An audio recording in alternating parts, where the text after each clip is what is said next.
Hemschicht noch? Yes. Yeah.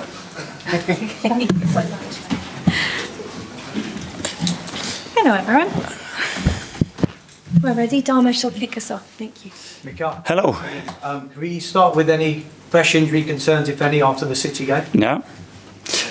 So no, and Bukayo probably is going to be in the squad. So good news. Fantastic. Yeah. And what about Riccardo, Calafiori and Jurrien Timber? Probably in the squad as well. Jurrien not in the squad. Huge boost there for you ahead of this one. Okay, so you said last week, can I just go back to last week, that the reaction of the players in the dressing room, they felt even more convinced that they can create something special and win this league.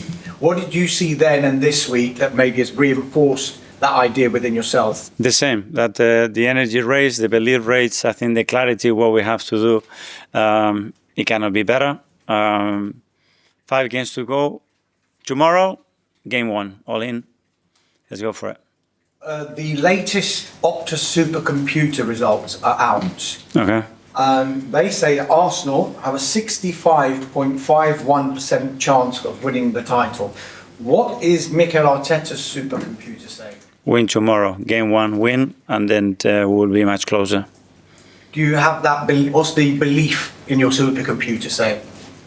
In the computer, I have belief in our players, in our people, and the willingness that we have to achieve what we want. Can I ask you about you described this run-in now as effectively a new Premier League season. Do you feel with this new season you've got to be perfect? I don't know. It's 5 games to go, 4 weeks, 2 big competitions to play for, and everything to play for. I mean, if somebody would have told us at the beginning of the season, we would have taken it, and we are so excited. And tomorrow is game 1.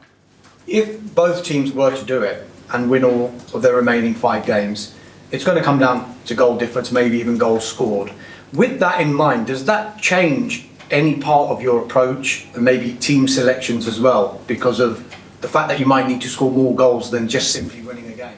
Yeah, we don't know. That's we are just talking about a lot of possibilities. The first thing that you have to do and the right to win the game, and then win it, and then depending on how the situation is, you can think about something else. But the priority is that you have to be better than the opposition and the right to win the game and win it. That's the first thing.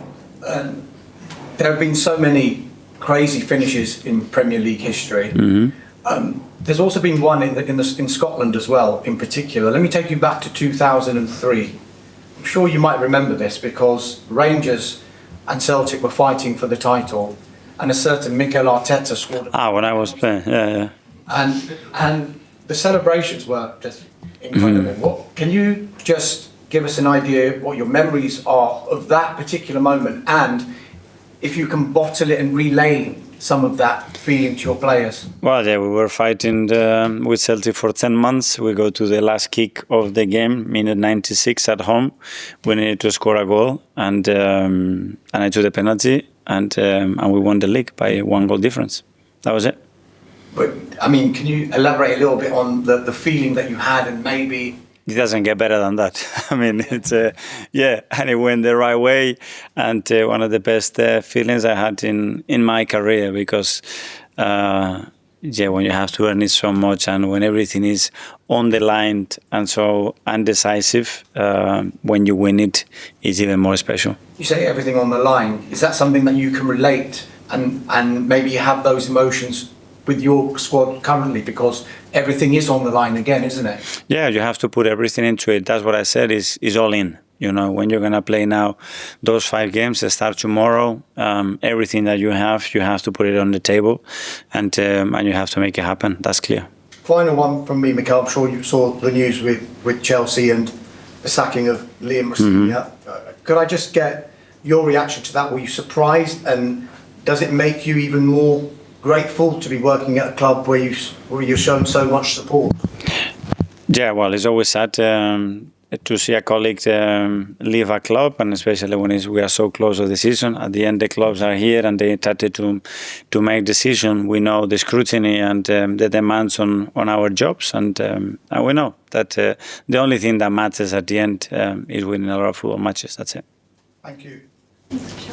Mikel, Yeah. you use different inspirational techniques to inspire your players throughout your time at Arsenal. Will you do anything different? Have you done anything different this week to help them in these next 5 games? Well, every game we do something different to inspire them, to guide them, to talk about this specific topic maybe on the day. And this week we didn't have to do much, to be fair. The energy has been so good. The weather helps as well so much. It's been beautiful. We know it's so clear what is at stake, how much we fought for this with our people, and now we have to do it on the pitch.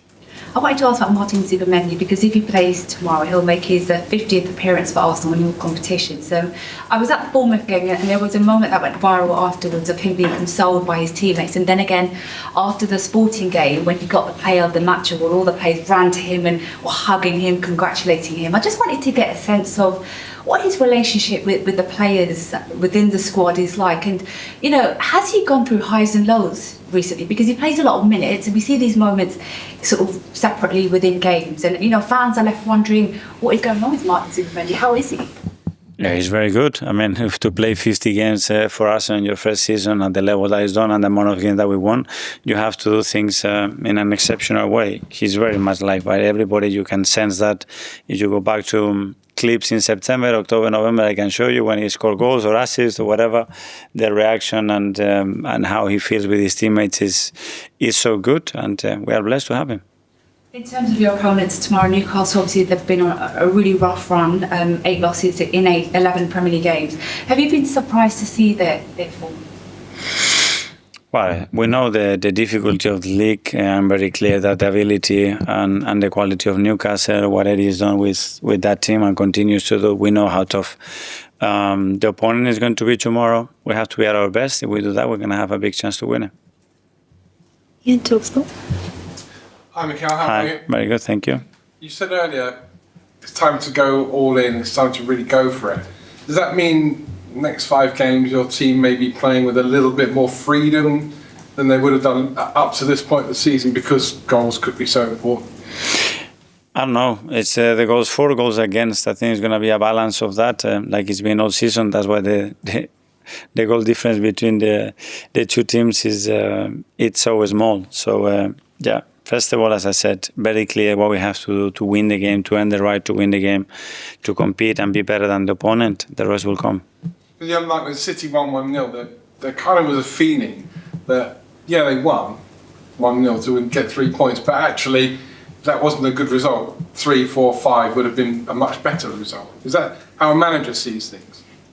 It's always better to win 3, 4 or 5, but you play in the Premier League and every opponent is very difficult. Very much going to the next 5 games at the end of the season. Is it now, in your mind, everything to win or an everything to lose situation? Everything to win. I mean, when we are in the position that we are playing the 2 biggest competitions that we had this season, the position that we are in, I think it's a simple answer. What are you personally going to do differently this year, this time round, to what you've done the last 2 or 3 years? Yourself? Every game will be different.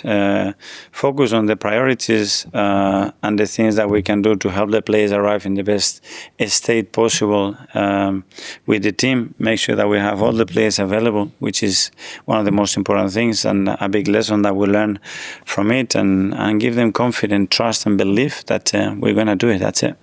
Finally, for me, there was some criticism of Declan Rice's performance last week at Manchester City, which I personally thought was quite amazing, because I think he's one of the best players in his position, not only in the league but in the world. How do you feel when you see some of your main players and sometimes they're not as appreciated, let's say, as they maybe should be? Well, I do. We do. We know the player that we have, how blessed we are to have him. The season that he's having, again, has been absolutely outstanding, and that's it. It's about the next performance, and now it's Newcastle, it's tomorrow, and I'm sure he will step up again and make the difference for the team. Good luck. Thank you.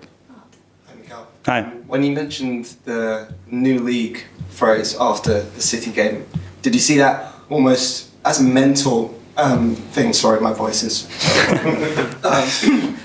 did you see it as more mental than anything tactical or anything like that, because of how long this season has been, and obviously this week you've had a full week to kind of prepare? Well, Well, it's a reality as well, and the context of the two teams and where we are in the table and the amount of game that are left. I think it was the right way for me to express it, and that's the way I feel. And tomorrow is game 1. That's it.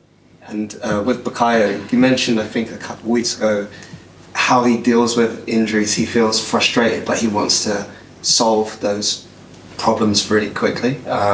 How have you found him this week when he's getting closer to fitness and getting back in the fit? Yeah, we have given some time because there was a moment that he was struggling to sustain the performances because he wasn't comfortable at all, and we've done that. So he had the right treatment, the right space.